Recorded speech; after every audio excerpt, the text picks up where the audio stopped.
Hello dear students, आज हम पढ़ेंगे ट्रांजिस्टर एज एन ऑसिलेटर। अब ये ऑसिलेटर क्या है, इसके बारे में बहुत कंफ्यूजन रहता है बच्चों को।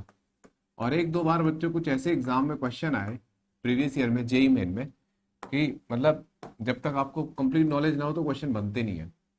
तो ऑसिलेटर क्या होता है ये समझने की कोशिश करते हैं। बच्चों एक बात सोचो, जो ऑल्टरनेटिंग करंट होता है वो जनरेटर से बनता है, एसी जनरेटर से, है ना। कैसे बनता है बच्चों? ये ऐसा करंट और टाइम के साथ ऐसे वेरी करता है।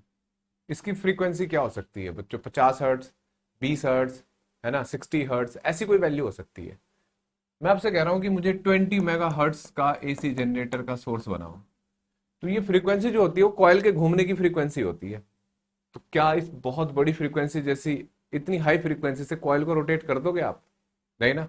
तो इतना बड़ा, मतलब इतनी बड़ी फ्रीक्वेंसी का हमें ऑल्टरनेटिंग सोर्स, मतलब ऑल्टरनेटिंग करंट चाहिए। तो एसी जनरेटर प्रैक्टिकली पॉसिबल नहीं है। तो क्या करें फिर? तो हमने एक डिवाइस पढ़ा था, एलसी ऑसिलेशन। एलसी ऑसिलेशन में हमने पढ़ा था कि चार्ज और करंट ऑसिलेट करते हैं, ठीक है। तो वहां ऐसा हो सकता है, बड़ी फ्रीक्वेंसी हम बना सकते हैं। फ्रीक्वेंसी होती है 1/2 पाई अंडर रूट 1/LC, है ना, फ्रीक्वेंसी ऑफ ऑसिलेशन। लेकिन प्रैक्टिकली क्या होता है, इंडक्टर और कैपेसिटर, इनका कुछ ना कुछ तो रेजिस्टेंस होता है ना। तो ये डैम्पिंग शुरू कर देता है ऐसे, ठीक है बच्चों, डैम्पिंग शुरू कर देता है। तो ये तो अपनी एनर्जी को लॉस कर देगा। हम चाहते हैं कि लगातार इसकी एनर्जी, ये डैम्प्ड ऑसिलेशन हुआ, हम चाहते हैं कि लगातार इसकी एनर्जी ये मेंटेन रहे ऐसे, और उतनी फ्रीक्वेंसी का मतलब बनाए लेकिन एनर्जी कांस्टेंट रहे। तो वहां हमसे पॉसिबल नहीं था ये, ठीक है। लेकिन आज हमने पढ़ लिया ट्रांजिस्टर है। तो अब हम ट्रांजिस्टर से एक ऐसा ऑसिलेटर बना सकते हैं जो बहुत हाई फ्रीक्वेंसी का ऐसे साइनोसॉइडल करंट दे दे, हमें वोल्टेज दे दे। सर जरूरत क्या है इसकी? तो बच्चों जितने भी ये फोन चलते हैं हमारे, जितने भी कम्युनिकेशन होते हैं, बहुत हाई फ्रीक्वेंसी के सिग्नल होते हैं। जो कमजोर फ्रीक्वेंसी का सिग्नल होता है ना, अगर हम उसको यहाँ से ट्रांसमिट करें, इंटरनेट के थ्रू जा रहा हो, जैसे मैं साउंड फ्रीक्वेंसी बोल रहा हूँ 20 से 20 किलो हर्ट्स, तो किलो हर्ट्स फ्रीक्वेंसी का सिग्नल बहुत कमजोर होगा, ये रास्ते में गिर जाएगा, आप तक नहीं पहुंच पाएगा। तो उसको हाई फ्रीक्वेंसी में कन्वर्ट करना होता है। तो हाई फ्रीक्वेंसी का सिग्नल होना चाहिए ना जिसमें हम उसे रखेंगे। तो उसके लिए हमारे पास ऐसी फ्रीक्वेंसी के सिग्नल चाहिए जो हम ऑसिलेटर से पैदा करते हैं। समझ में आ गया आपको कि ऑसिलेटर एक ऐसा डिवाइस होगा जो हाई फ्रीक्वेंसी के सिग्नल पैदा करेगा, ऐसे ऑल्टरनेटिंग सिग्नल, ठीक है। अब ये बनेगा कैसे, ये सोचने वाली बात है। और पहले अब जो इनमें प्रैक्टिकली प्रॉब्लम आ रही थी आपने देख ली। तो हम अब तक पढ़ चुके हैं बच्चों पिछली क्लासेस में ट्रांजिस्टर की, transistor as a switch, as an amplifier. तो हम एक ऐसा एम्पलीफायर बनाएंगे बच्चों। ऑसिलेटर एक ऐसा एम्पलीफायर होता है। Oscillator is an amplifier which gives output without input। अरे सर ये क्या बात है, कोई ऐसा डिवाइस हो सकता है जो बिना इनपुट के आउटपुट दे दे? तो ऐसे टेक्निकली ऐसे ही लिखा जाता है। तो इसको भी मैं समझाऊंगा क्यों लिखा जाता है, ठीक है। अब देखो बच्चों, जैसे मान लो ये एम्पलीफायर है, ठीक है। हमने एक एम्पलीफायर को एक डब्बा मान लिया, ठीक। इसका इनपुट है ये वी आई, और आपको आउटपुट मिल रहा है वी ओ, ठीक है, एम्पलीफायर। तो इसका वोल्टेज गेन कितना होगा बच्चों? T, that is V naught upon V I, ठीक है। ये एम्पलीफायर होता है, ठीक है। वोल्टेज गेन हमने देख लिया, आउटपुट अपॉन इनपुट। एम्पलीफायर की वर्किंग प्रिंसिपल वगैरह सब कुछ पता है आपको, ठीक है। हमने कॉमन एमिटर कॉन्फ़िगरेशन पढ़ा था। तो कॉमन एमिटर कॉन्फ़िगरेशन में इनपुट ये होता है अगर सी कॉन्फ़िगरेशन है, और आउटपुट कैसा होता है बच्चों? ऐसा, ठीक है, अपोजिट फेज में होता है, ठीक। समझ रहे हो बेटा? क्लियर है? अब अगर हम ऐसा करें, देखो इसमें तो इनपुट देना पड़ता है तब आउटपुट मिलता है, ठीक है। अगर हम कुछ ऐसा कर दें कि इसमें एक फीडबैक सर्किट रखें। फीडबैक मतलब देखो, ठीक है, ये फीडबैक सर्किट है।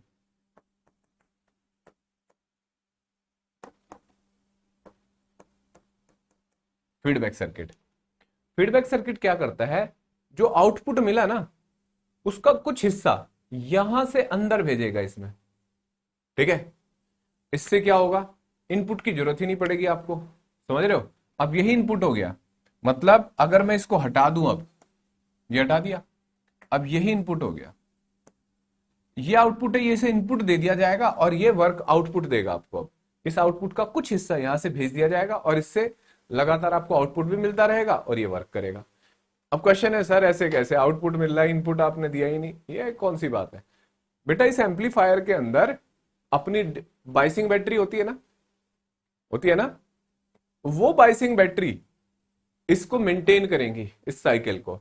बस फीडबैक का काम क्या है कि जैसे आउटपुट चेंज हो रहा है उसी हिसाब से इनपुट को भी चेंज करता रहे, ठीक है। तो यहां आपको आउटपुट मिलेगा और लगातार आपको एक आउटपुट मिलेगा, आपको इनपुट देने की जरूरत नहीं। आप डिसाइड कर लो भाई इतनी फ्रीक्वेंसी का मुझे आउटपुट चाहिए।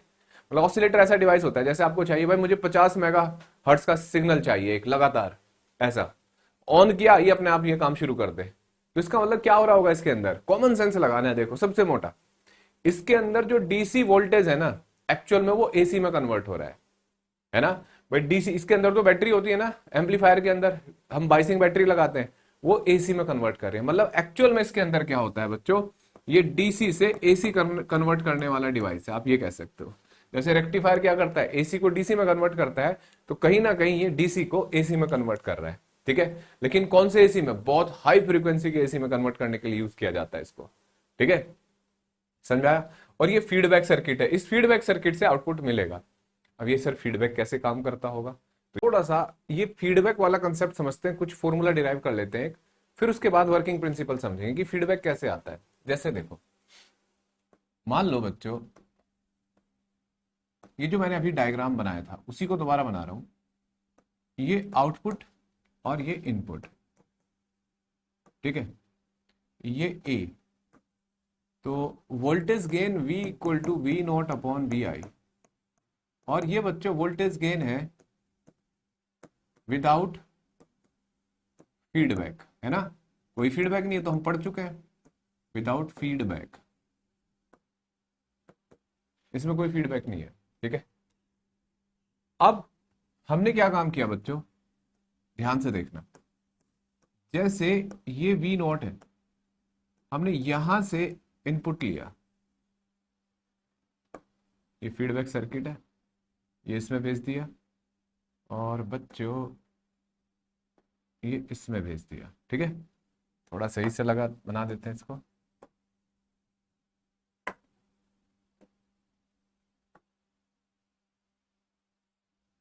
ऐसे, ठीक है। ये फीडबैक है, फीडबैक मतलब एक आउटपुट वोल्टेज से कुछ हिस्सा वोल्टेज का यहां अंदर भेजा जाएगा, इसमें इनपुट दिया जाएगा, ठीक है। लेट, ऐसे सोचो बच्चों, let beta fraction of output give to input by feedback, ठीक है। इस यहां से तो ये कितना हो गया, बीटा इंटू वी नॉट, ठीक है, इस पे फीडबैक दिया जाएगा, ठीक है। तो अब जो इनपुट होगा बच्चों वो क्या होगा, अब इसमें जब फीडबैक दे रहे हैं तो अब इनपुट क्या होगा, तो एक तो जो सोर्स होगा, सोर्स का वोल्टेज प्लस बीटा आउटपुट, समझ में आया बच्चों, क्लियर है बात। अब भाई एक तो उसमें पहले से जो यहां सोर्स होगा वो इनपुट होगा, मतलब उसको वीएस कह सकते हो आप, लेकिन अब जो आउटपुट है यहां पे, इसमें सोर्स के साथ साथ एक आउटपुट से भी तो फीडबैक आ रहा है ना। एक सोर्स कौन होते हैं, बाइसिंग बैटरी बैटरी होंगी अपनी, और ये बाहर से भी एक वोल्टेज आ रहा है, उधर से आउटपुट। मान लो ये 20 वोल्ट था, तो इसका 10% हम वापस ले आए इधर, तो फीडबैक मिलना शुरू हो गया ना इसको। अब देखो, अब सोचो ऐसे बच्चों, ये हो जाएगा। अब देखो बेटा यहां थोड़ा ध्यान देना है, अगर ये पॉजिटिव है तो इसको बोलते हैं पॉजिटिव फीडबैक, ठीक है। और अगर यहां नेगेटिव हो जाए, मैं एक वैल्यू और लिख देता हूं, यहां नेगेटिव हो जाए, ठीक है, तो इसको बोलते हैं नेगेटिव फीडबैक। ये क्या मतलब है सर, पॉजिटिव और नेगेटिव फीडबैक। पॉजिटिव फीडबैक होता है output and input are in same phase, ठीक है, जब ये सेम फेज में होते हैं। और negative feedback output and input are in 180 degree phase, opposite phase कह सकते हो आप, ठीक है। ये नेगेटिव फीडबैक है। तो हमें कैसे पता लगेगा सर? एक्चुअल में नेगेटिव फीडबैक ही यूज करना चाहिए। नेगेटिव फीडबैक में आपको कुछ नुकसान है कि गेन कम मिलता है, लेकिन उसमें ना डिस्टॉर्शन वगैरह कम होता है। ये टेक्निकल चीजें जो आप हायर क्लास में यूज होंगी, आपको बस जो नॉलेज के लिए बता रहा हूं कि दो तरीके के हैं। अब आप कहोगे सर इसमें गेन कम मिल रहा है तो नुकसान है। गेन हम बढ़ा सकते हैं और बहुत सारे सीरीज में लगा के, ऑसिलेटर जैसे पढ़ाया था ना, एम्पलीफायर सीरीज में लगा के बढ़ाए जा सकते हैं, तो गेन बढ़ सकते हैं, लेकिन डिस्टोर्शन वगैरह का नुकसान जो होगा वो ज्यादा होता है। तो इसलिए हम नेगेटिव फीडबैक यूज करते हैं। लेकिन जो एनसीईआरटी में डायग्राम दे रखा है आपको, उसमें पॉजिटिव फीडबैक ले रखा है बच्चों, ठीक है, पॉजिटिव फीडबैक। तो उसको भी समझाऊंगा मैं आपको। तो अभी मैं कौन सा साइन यूज कर लूं? पॉजिटिव वाला यूज करूंगा, ठीक है। क्योंकि देखो अगर नेगेटिव फीडबैक आएगा तो अपोजिट फेज में आएगा, तो ये पॉजिटिव इनपुट है वीएस जो यहां पे रहा होगा, और ये माइनस में आया तो नेगेटिव घट जाएगी ना वैल्यू। और अगर सेम फेज में आया तो ऐड हो जाएगा। जैसे आपने पढ़ रखा है इंटरफेरेंस में, दो सिग्नल सेम फेज में होते हैं तो ऐड हो जाते हैं, अपोजिट फेज में होते हैं तो घट जाते हैं। तो इसलिए ये इनपुट वोल्टेज हो गया। अब देखो मैं इसको और आगे बढ़ाता हूं। जैसे अगर मैं ऐसे लिखूं, ये वी आई इक्वल टू, ऐसे लिखा मैंने, और मैं पॉजिटिव साइन यूज करूंगा तो वी आई, है ना, ये हो जाएगा बेटा माइनस, है ना, और ये प्लस वाला यूज होगा तो beta V not equal to V S. मानते हो बेटा? ऐसे लिखेंगे हम, ठीक है। अब देखो गेन विद फीडबैक,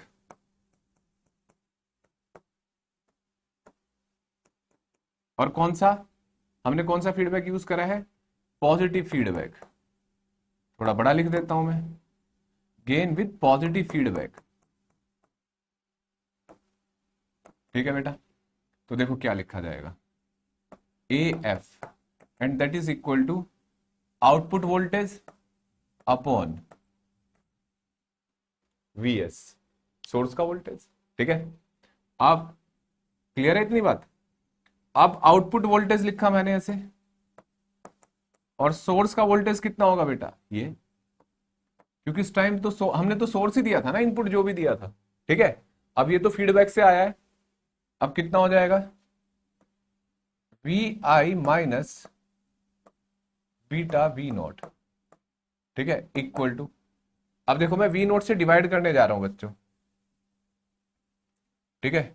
क्या आ जाएगा बच्चों ये हो जाएगा 1 upon V I upon V naught minus beta. एक minute, V I upon V naught plus beta. हाँ देखो ऐसा कर लो कि इसको ऐसे कर लेते हैं, इसको ना ऊपर नीचे वी आई से डिवाइड कर लो, इससे क्या हो जाएगा सर? तो देखो ये वी आई हो गया, और 1 minus beta V naught upon V I, ठीक है। इसको क्या लिखते हैं बच्चों? V naught upon V I क्या होता है? अभी पढ़ा था ना, ये रहा एम्पलीफिकेशन विदाउट फीडबैक, तो A upon 1 minus beta A, ठीक है। तो ये फॉर्मूला बन गया आपका A F equal to A into 1 minus beta A, ठीक है। वही ये बन गया। तो ए एफ क्या हुआ? A F is amplification factor with feedback, और ए क्या है? Amplification factor with without feedback. और इस केस में कब क्या है? ये विद पॉजिटिव फीडबैक, ठीक है बेटा। अगर न्यूमेरिकल आ जाए, जैसे आए हुए हैं जेई में कुछ 5-7 साल पहले, तो वहां ये ऐसे लिखा जा सकता है, अगर नेगेटिव फीडबैक आ जाए तो ये है विद नेगेटिव फीडबैक। अगर ये आप प्लस माइनस वाला साइन यूज करके चलते तो नेगेटिव फीडबैक में ये आंसर आएगा। वो आपको क्वेश्चन में बता देगा कि कौन सा फीडबैक है। और ये बीटा ए जो है इसको बोलते हैं फीडबैक रेशियो, ठीक है, फीडबैक रेशियो है ये, ध्यान रखना है। फीडबैक फ्रैक्शन भी बोल सकते हैं, फीडबैक रेशियो भी नहीं, सॉरी फ्रैक्शन नहीं बोलेंगे, फीडबैक रेशियो बोलेंगे। तो देखो बच्चों, अब मैं एक सर्किट बता रहा हूँ जो एनसीईआरटी में ऑसिलेटर है, उसको बना के दिखाता हूँ मैं आपको। अगर ये समझ में आ गया तो बस वर्किंग यही है। ठीक है, अब इस पे न्यूमेरिकल जो बनते थे वो इस फॉर्मूले बनेंगे, जो मैं एक दो करा के दिखाऊंगा आपको। अभी फिलहाल मैं ऑसिलेटर का वर्किंग समझा रहा हूँ। देखो बेटा, एक कॉमन एमिटर कॉन्फ़िगरेशन का, ऐसे सोचो कि कॉमन एमिटर कॉन्फ़िगरेशन है, ठीक है, और इसका एम्पलीफायर बनाना है हमें। ओ ओ देखो, एक बात सोचो, ये बेस है, ठीक है, बेस को हमें वोल्टेज देना होता है, ठीक है। कौन सा वोल्टेज देंगे बेटा इस सर्किट में? तो हम यहां देते हैं, ये एनपीएन है, ठीक है, एनपीएन। तो इनपुट को क्या करते हैं, फॉरवर्ड बाइस करते हैं ना, ठीक है। ओ ओ ओ गलत कर दिया, इनपुट को फॉरवर्ड बाइस करते हैं ना। तो देखो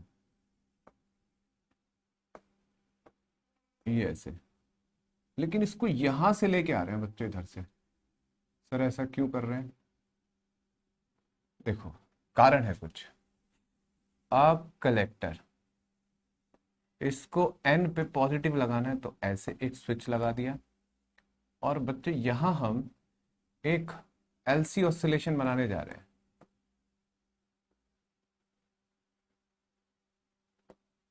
ठीक है, एलसी ऑसिलेशन। ये कैपेसिटर है, ये इंडक्टर है, ठीक है। थोड़ा सा बैलेंस बना इसका, यहां से यहां एक कॉइल, अभी देखो धीरे धीरे समझ में आएगा बेटा। ये इस तरीके से, ये हो गया आपका वी बी बी, ये हो गया वी सी सी, कल की क्लास याद है आपको?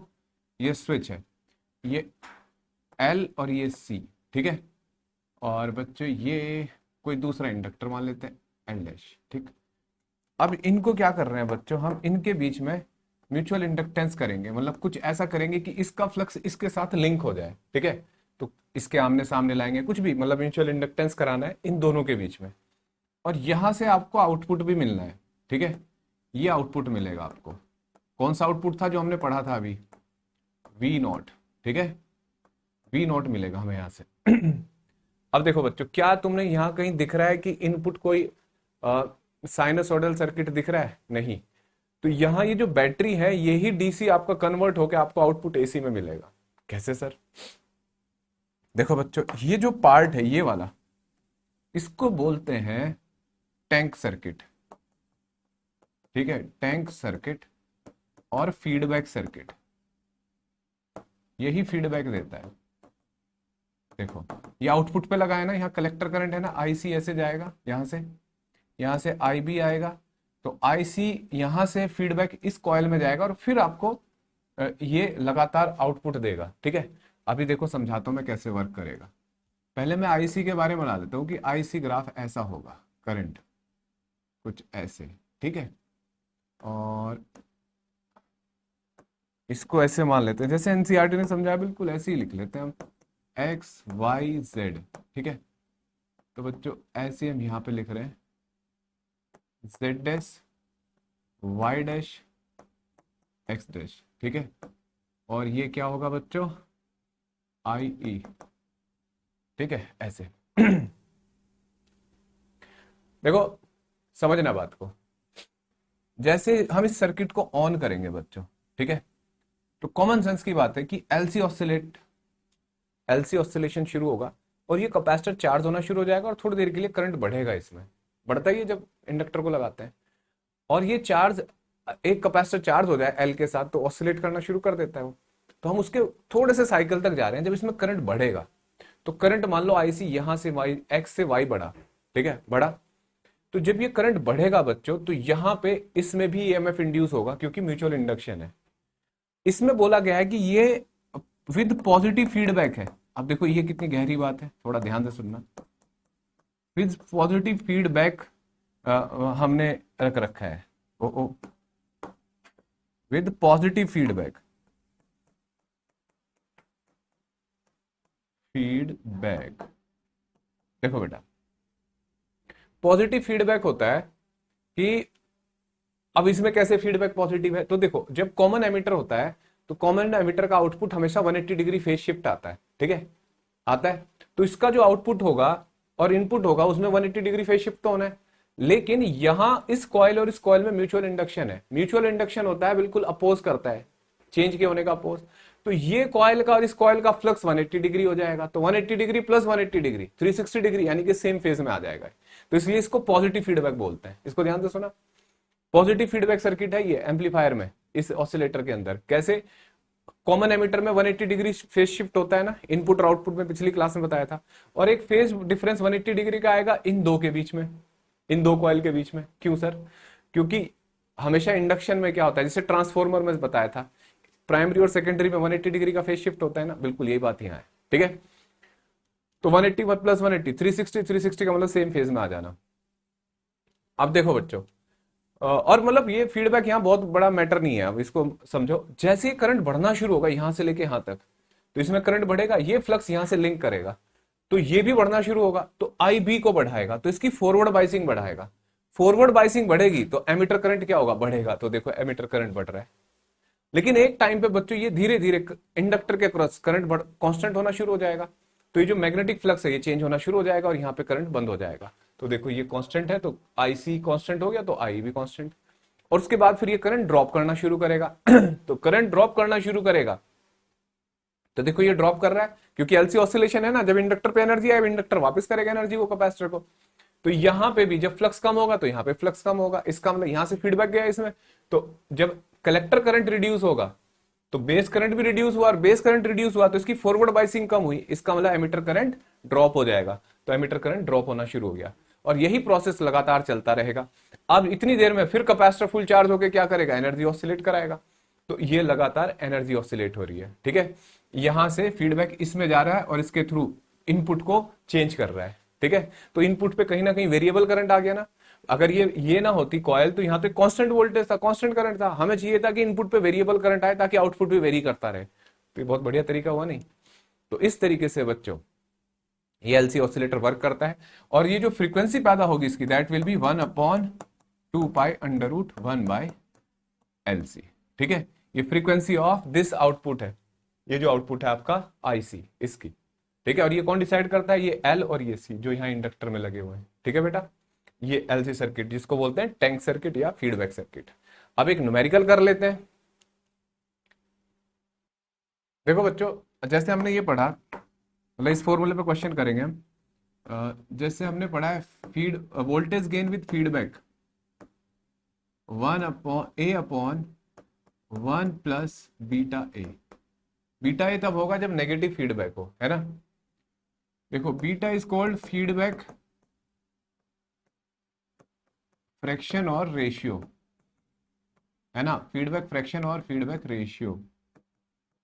और beta A is feedback factor. इनके नाम याद रहने चाहिए बच्चों, ठीक है। और 1 प्लस बीटा ए, और अगर नेगेटिव फीडबैक हो मतलब पॉजिटिव फीडबैक हो तो ये सॉरी ये देखो यहां प्लस माइनस लिख देता हूं मैं, इसको लिखेंगे लूप गेन, ठीक है। और ये तो आपको पता है feedback with voltage gain with feedback, और ये ठीक है। इतनी बात समझ में आई? क्लियर है बात? तो ये ध्यान रखेंगे कि जो ये पॉजिटिव वाला साइन यूज होगा, ये वाला पॉजिटिव, जब नेगेटिव फीडबैक होगा, ठीक है।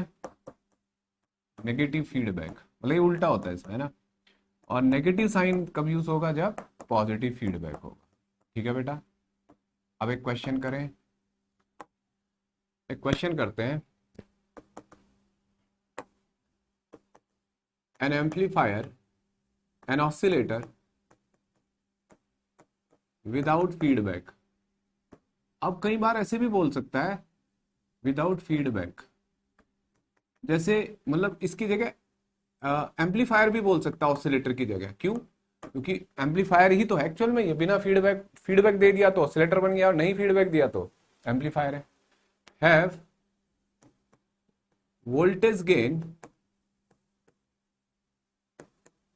ऑफ 2000 विदाउट फीडबैक, ठीक है, feedback, if feedback fraction is 0.01, then find feedback ratio। दूसरा, वोल्टेज गेन विद फीडबैक, ठीक है, विद फीडबैक। देखो बेटा,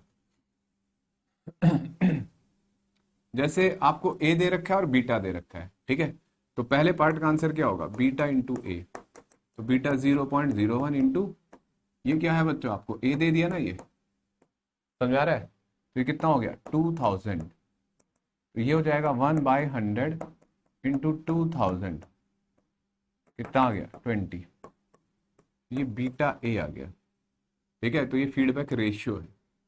अब वोल्टेज गेन, ये क्या होगा बेटा, voltage gain with feedback second, तो ये हो गया ए एफ, तो देखो ए अपॉन 1+, अच्छा, और हमने फीडबैक दिया है विद, हम लिख लेते हैं पॉजिटिव फीडबैक, ठीक है, ये भी बताया जाएगा। तो पॉजिटिव फीडबैक दिया जाएगा तो क्वेश्चन में क्या करेंगे, माइनस ऐसे, ए कितना है हमारा 2000 और 1 माइनस बीटा ए 20, तो 2000/19 -19 है ना। अब सॉल्व कर लो बच्चों, कैलकुलेट कर लो इसको, नेगेटिव में आ गया, नेगेटिव में इसका मतलब इन्वर्ट फेज में है, ठीक है, समझा बच्चों, ऐसे लिख सकते हैं। तो ये हमने कैलकुलेशन करा, ये ऑसिलेटर पढ़ा एज एन ऑसिलेटर, और ऐसे अगली क्लास में मिलते हैं, नेक्स्ट टॉपिक, बाय बच्चों।